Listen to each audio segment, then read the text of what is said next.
So when I skimmed the track list, before I started listening to any of them, I saw the Alchemy, and I immediately just was excited for that one and intrigued by that one because I've always loved that word.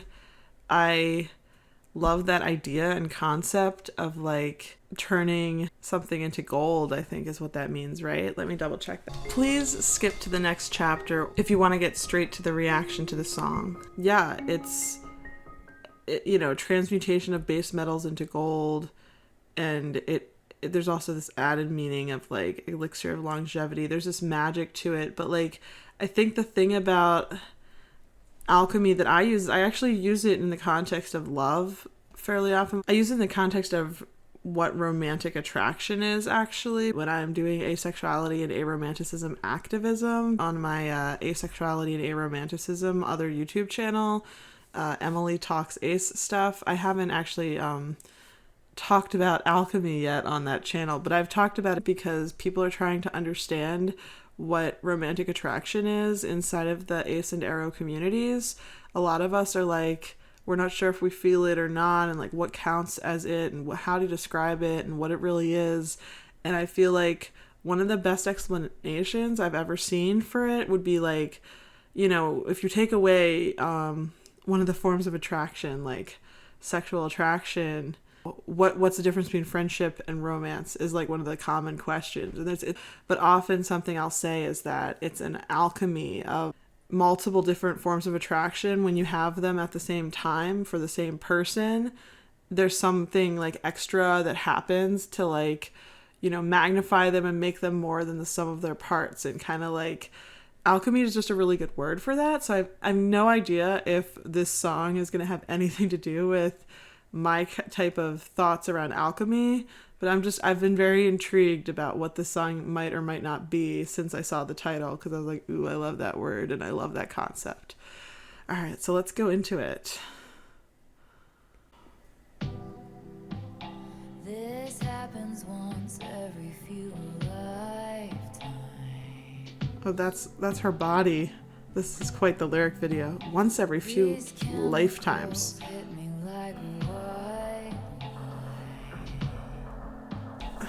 What if I told you I'm back? The hospital was a drag.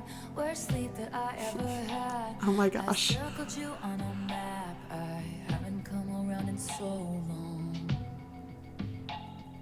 but I'm coming back so strong. So when I touch down, call the amateurs and cut them from the team. Oh my gosh, is this a song about her football boyfriend, the touchdown and the quarterback? And yeah, oh my gosh. Call the amateurs the team. There's so much to this, but there was imagery about her like in the hospital, like the mental hospital probably. There's so much here already that is like it's the story of the song. It made it sound like from the very first line here that like she was saying not everyone gets to experience this. This happens once every few lifetimes, like not every lifetime has it. but then I was like, what happens once every few lifetimes? And then now I'm starting to think maybe she's talking about her own life having multiple lifetimes in it, but because she's then says like once every few lifetimes these chemicals tend to make me drunk or something, or I don't know if there's some added metaphor going on here. Chemicals hit me like white wine. Clearly I am not super familiar with football stuff. I didn't even watch the Super Bowl. I had to look up what position Travis Kelce plays because I wasn't remembering, but he's a tight end. So we'll see if that's relevant later in this song.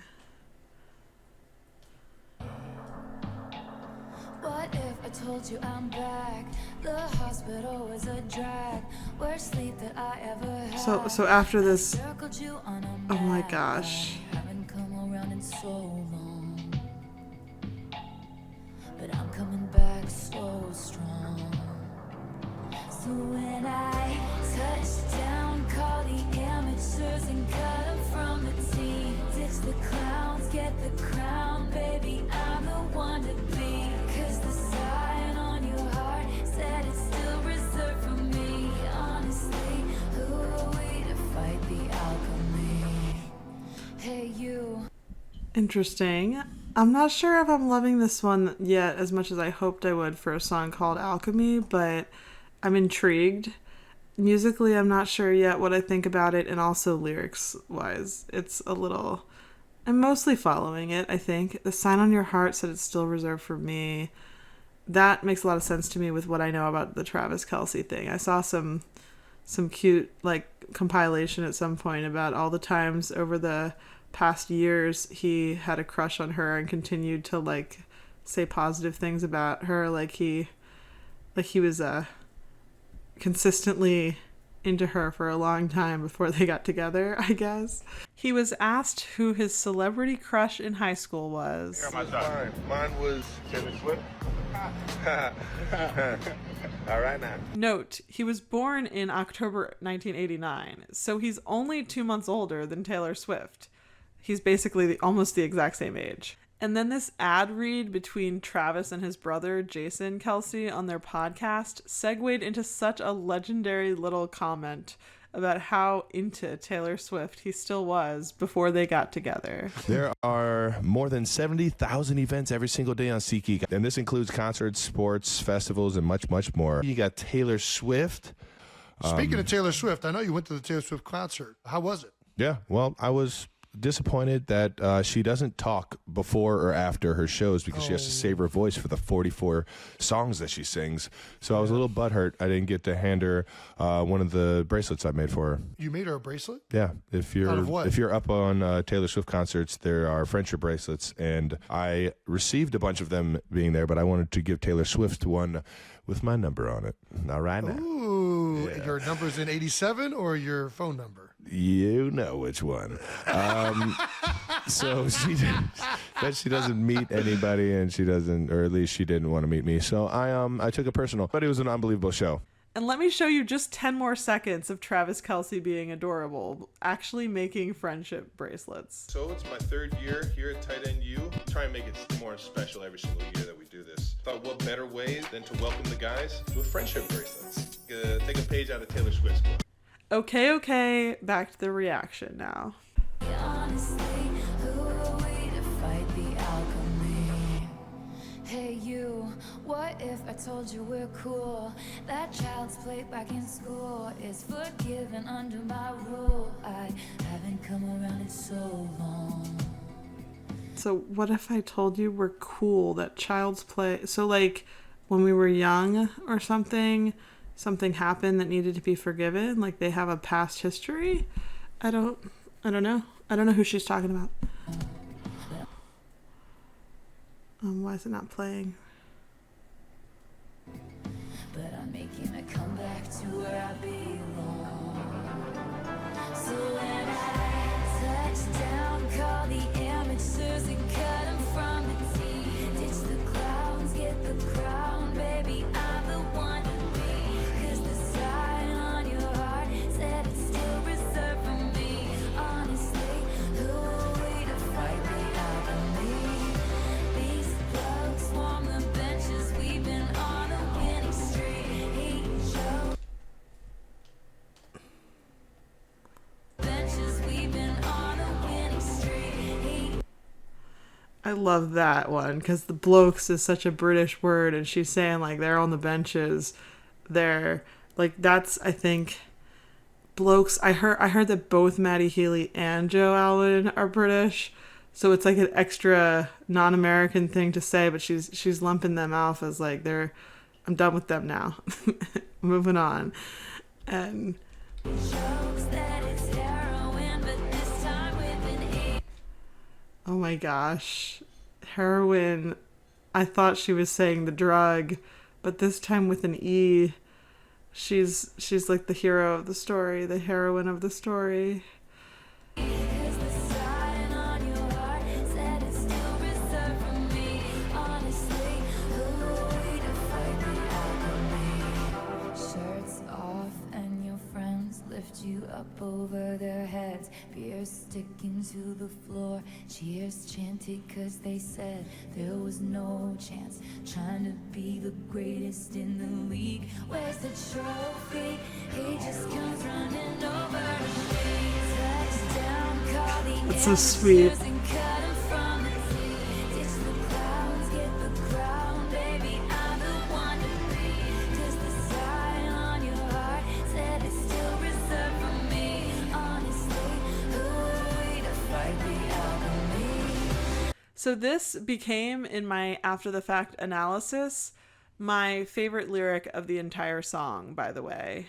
Cause the sign on your heart says it's still reserved for me. These blokes swarm the benches, we've been on a winning streak. Eating jokes that it's heroin, but this time with an E. That is a great On your heart, part of the song. still reserved for me. Honestly, who are we to fight the alchemy? If you're enjoying my reactions and analysis, please do subscribe. I love realizing that someone wants to see more of these videos. This happens once every few lifetimes.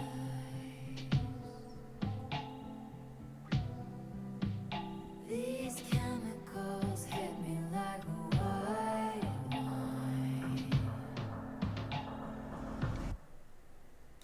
Okay then. Wow. Wow. Something about white wine being the ending is really interesting. I wonder if, like, maybe that's personally significant to their relationship and, like, their first date or something. But also, like, is there some added symbolic meaning of white wine? It's very, like, I think it's like a sophisticated... It's not what the wild ones drink. It's not wild. It's probably very... like, I mean, that I feel like that's the most I can say. Is I know that the connotation of like basically just like the actual context for when white wine is being drank. It's a good song. It's an interesting song. It's nice to see now that we're near the end of the album here. I think Clara Bow was the end of the original album, and like this one, she's starting to move on. She's telling a story about the pain and the horribleness, and this one was not a pain song. This was not a song about heartbreak. This was a moving on song. Who am I to fight the alchemy? All right. I don't think it's definitely one of my least faves on the album, I have to say, but maybe it'll grow on me. To clarify, this one is one of my least favorite songs on the album because for whatever reason, it doesn't musically or even poetically pull on too many of my heartstrings. I'm just like not super impressed with any part of this song, and I am pretty impressed for so much of this album. I think this song is fine. It's a little bit boring to me, but it's a nice song, and sometimes I'm in more of a mood for it than other times, I think. I just don't find too much personal in my life to connect to this particular song, like lyric-wise. There's so many better contenders on this amazing album. I don't think any of the songs are like bad, but this is down there in terms of like if I have to rank my favorites. The only part of the song that still confuses me is that child's play back in school, and it's forgiven under... I know her rule is like she's the queen, but like I don't know what she's forgiving, and I don't get that, and it seems like that's a reference that's going over my head, and the only theories I've read on it don't seem very compelling to me or very likely to be what she's referencing. So I haven't seen that much analysis about this song. I haven't seen too many people's theories on it. Please let me know if you have any ideas. Anything, even things I might have read before. I'm curious to know if that's what you interpret it as. I think the color of white wine reminds me of the golden elixir they are discussing with the word alchemy. And she's kind of saying when she says, "These chemicals hit me like a white wine," that she feels love drunk. Maybe the heroine line is kind of related too. Getting high off of her the way she feels high because of him. Like, she's the heroine of his story and his intoxicating experience of love too. So that's a cool little, like, she brings it up in a song called The Alchemy and ends the song that way as well as starts it that way, because the white wine looks kind of like a golden alchemy-like elixir, and it makes you think of that imagery. And I think she ends the song with that because it's her way of focusing on how that feeling is kind of the point of the song.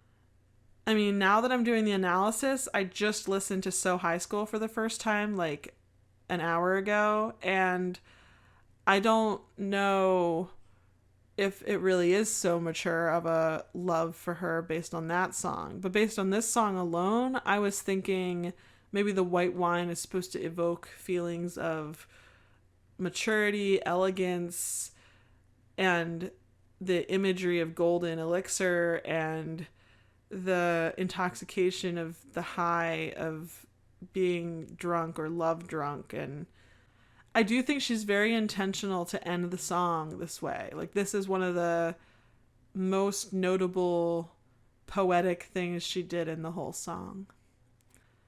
My favorite lyric is still that because the sign on your heart says it's still reserved for me. Because I think that's just like a cute way to capture something very specific to this love story compared to the other ones in her life. And ultimately, this song did have to do with what I kind of hoped it might before I listened to it when I just knew the title. That alchemy is having to do with romantic love. And yeah, I'm kind of happy that it turned out that I was already thinking of alchemy in the context of romance and love, and then she used it that way in a song. That was pretty cool. I'll conclude with two cute little quick things.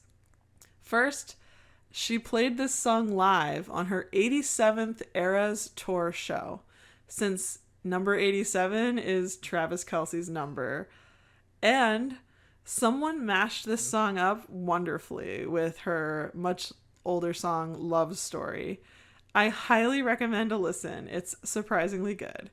So for fun, I say please do check out either of these. Have a great day.